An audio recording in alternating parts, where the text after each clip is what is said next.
Well, hello people. Now this video may be a boring video to some of you out there. They're all boring. Nice one. I'll get you later. Because I think I've made the same topic video about twice before. But quite a long time ago. Let's just call this a refresher video. Why have femons become so entitled, so privileged, and so goddamn obnoxious? And of course people think it's because of the third wave feminism. But it started way before that. I can remember when I was a very young man. It was frowned upon by other femons to criticize any femon whatsoever. You certainly couldn't criticize your mother. And let's assume you said something to one femon in a group at a party or a barbecue.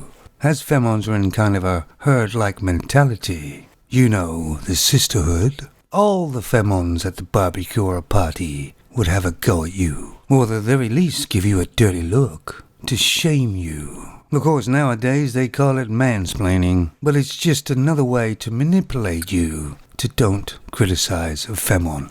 Ever. And even married men who were married for years couldn't really even criticize their own wives. Let's assume she parked badly in the driveway or dangerously, and if he said anything about it to her, she wouldn't talk to him or have sex with him for at least 2 weeks. So to teach him to know better not to criticize his wife. I mean, think about it. Men have been oppressed for many years. I'd love to be able to go out downtown or in the street right now and be able to do mostly anything. Without the fear of any criticism from anybody. Of course, it may affect me to thinking I can do nothing wrong if I never hear any criticism about myself at all. Of course, in recent years, it's got far worse.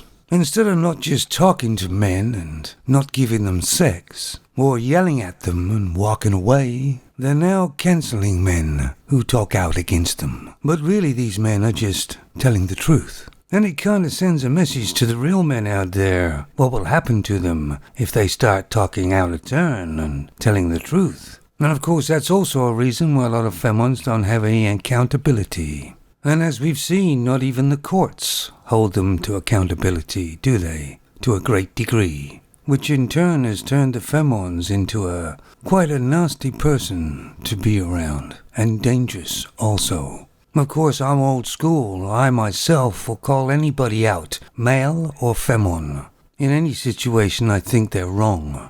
By the time femons realize they have actually destroyed themselves, it'll be far too late. In fact, it's too late already. Most femons are excellent manipulators. Because when you think about it, that's all they really have. Society has to change. Otherwise, femons will lose everything. Not that I care at all anymore. And yet there's still white knights willing to take the risk, thinking they're going to get rewarded sexually, or being shown some favor from the femons. They won't. They never have. But I guess old habits die hard. Most males that I've known through my life have had compassion and respect for all life. It just may be his downfall. Take it easy, fellas.